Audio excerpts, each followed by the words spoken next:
నమస్తే. ఒక పద్ధతి ప్రకారం, ఒక కుట్ర ప్రకారం లవ్ జిహాద్ జరుగుతుంది దేశంలో. అనేక ఘటనలు తరచూ వెలుగు చూస్తున్నా కూడా అసలు లవ్ జిహాద్ అనేదే లేదు, ఇది కేవలం హిందూ సంస్థల సృష్టి మాత్రమే అని వాదించే వాళ్ళు మన మధ్య ఉన్నారు. అయితే లవ్ జిహాద్ అలాగే మత మార్పిళ్లకు పాల్పడుతూ పెద్ద ఎత్తున మత మార్పిళ్లు చేస్తూ అమాయక హిందూ మహిళలు, యువతుల జీవితాలతో ఆడుకుంటున్న ఒక ముఠా బయటపడింది. ప్రధాన సూత్రధారి 70 ఏళ్ల జమాలుద్దీన్ అలియాస్ చెంగూర్ బాబా.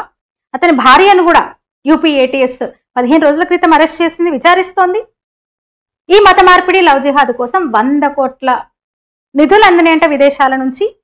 ప్రాథమిక విచారణలో అధికారులు తెచ్చారు. అయితే 500 కోట్లు ఉండవచ్చని పోలీసులు అంచనా వేస్తున్నారు. 100 కోట్లు కాదు, 500 కోట్లు అని. అంటే వాళ్ళ చైన్, అసలు వాళ్ళ నెట్వర్క్ చూసి పోలీసులే షాక్ అవుతున్నారు. అన్ని రాష్ట్రాల్లో ఆ ముఠా ఒక పెద్ద నెట్వర్క్ ఏర్పాటు చేసుకొని పనిచేస్తుంది అనమాట. వాళ్ళ అరెస్ట్ జరిగిన కొద్దీ, ఇంకా అంటారు కదా, తీగ లాగిన కొద్దీ డొంక గదులుతున్నట్టు జరుగుతూ ఉంది. మరొక లవ్ జిహాద్ ముఠాను కూడా, మత మార్పిడి ముఠాను కూడా మళ్ళీ యూపీలోనే అరెస్ట్ చేశారు. మిషన్ అస్మిత. ఇక మిషన్ అస్మిత పేరుతో ప్రత్యేక ఆపరేషన్ కింద 6 రాష్ట్రాల నుంచి 10 మందిని అరెస్ట్ చేశారు. యూపీ DGP రాజీవ్ కృష్ణ తెలిపారు. ఆ మధ్య ఆగ్రాలో ఇద్దరు అక్క చెల్లెలు అదృశ్యమైనరు. వాళ్ళని వెతికే క్రమంలో యూపీ పోలీసులు ఈ ముఠాను గుర్తించారు, కనుగొన్నారనమాట. వాళ్ళకి 2 అక్క చెల్లెలకు బ్రెయిన్ వాష్ చేసి బలవంతంగా మతం మార్చేశారు. ఆపై రాడికలైజేషన్ చేసేశారు.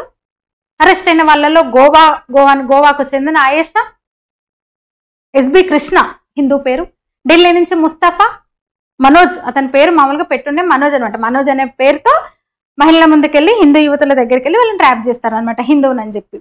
ఉత్తరాఖండ్ నుంచి అబూ రెహమాన్, పశ్చిమ బెంగాల్ నుంచి అలీ హసన్, శేఖర్ రాయ్ అంట. వాడి అసలైతే అలీ హసన్, శేఖర్ రాయ్ అనే పేరుతో హిందూ మహిళల దగ్గరికి వెళ్ళడం. ఇంకా ఒసామా రాజస్థాన్ నుంచి మహమ్మద్ అలీ, జునైద్ ఖురేషి, మరో మహమ్మద్ అలీ, 2 మహమ్మద్ అలీలు. ఉత్తరప్రదేశ్ నుంచి రెహమాన్ ఖురేషి, అబూ తాలిబ్. ఈ 10 మంది అనమాట. పెద్ద ఎత్తున హిందూ యువతను లక్ష్యంగా చేసుకుని లవ్ జిహాద్ చేస్తూ వాళ్ళని ట్రాప్ చేసి మత మార్పిడి చేస్తున్నారు. ఇక 15 రోజుల క్రితం పట్టుబడ్డాడు కదా బలరాంపూర్లో జమాలుద్దీన్.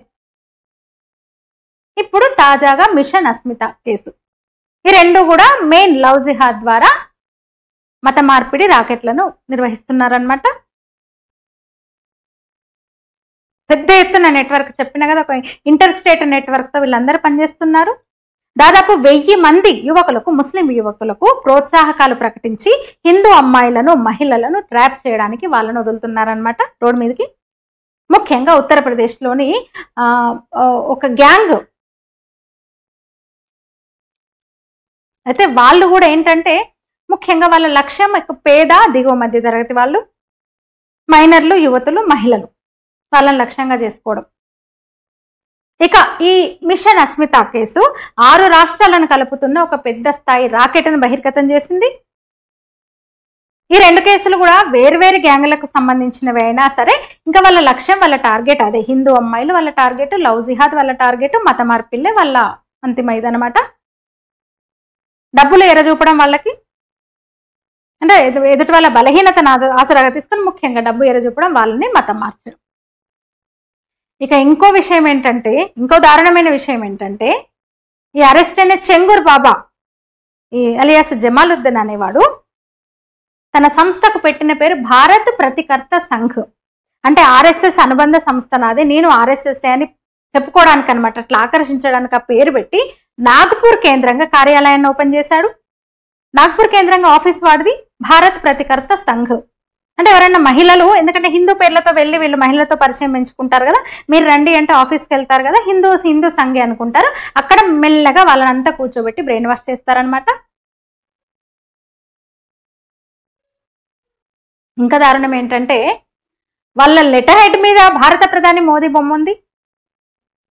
ఎవరైనా అధికారులు అంటే వాళ్ళకి డౌట్ వచ్చినప్పుడు, ఆఫీసర్స్ కానీ ఇతర ఎవరన్నా అడిగినప్పుడు ఆ లెటర్ హెడ్ యూజ్ చేస్తున్నారు, దాని మీద ప్రధాని మోదీ బొమ్మ ఉంది. స్పెషల్ టాస్క్ ఫోర్స్ బయటపెట్టిన విషయం ఇది.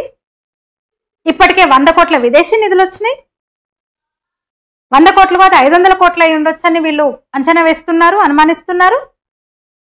ఈడీ అధికారులు ఇప్పటి వరకు 22 బ్యాంకు ఖాతాలను పరిశీలించింది. 60 కోట్ల విలువ గల ఆస్తుల లావాదేవీలను గుర్తించారు. పెనామాకు చెందిన లాగోస్ మెరైన్ అనే కంపెనీతో లావాదేవీలు జరిగినట్టు డాక్యుమెంట్లు దొరికినాయి పోలీసులకి, అధికారులకి. ఇక వీళ్లకు సహకరించింది యూపీ రెవెన్యూ అధికారులు. వాళ్ళ మీద యూపీ గవర్నమెంట్ చర్యలకు సిద్ధమైంది. పెద్ద ఎత్తున కుట్ర జరుగుతుంది హిందూ మహిళల మీద. ఇది ఇట్లా ఉంటే హర్యానా యమునా నగర్లో ఒక లవ్ జిహాద్ కేసుకు సంబంధించి శిక్ష కూడా పడింది. షాబాజ్ అనేవాడు అంటే లవ్ జిహాద్కు పాల్పడి బలవంతంగా మతం మార్చాడు. అది ఖచ్చితంగా లవ్ జిహాద్ అని కోర్టు నిర్ధారించింది. 7 ఏళ్ల జైలు శిక్ష కూడా విధించింది. ఇలాంటి కేసులు, ఇలాంటి ఘటనలు ఈ దేశ సార్వభౌమత్వాన్ని, సమగ్రతను దెబ్బతీసే చర్యలు ఇవన్నీ కూడా కోర్టు అభిప్రాయపడింది. అంటే కావాలని ముస్లిమేతర మహిళలను ప్రేమ పేరుతో నటిస్తూ మతం మారుస్తున్నారు. ఇది చాలా సీరియస్ విషయం అని కోర్టు అభిప్రాయపడింది.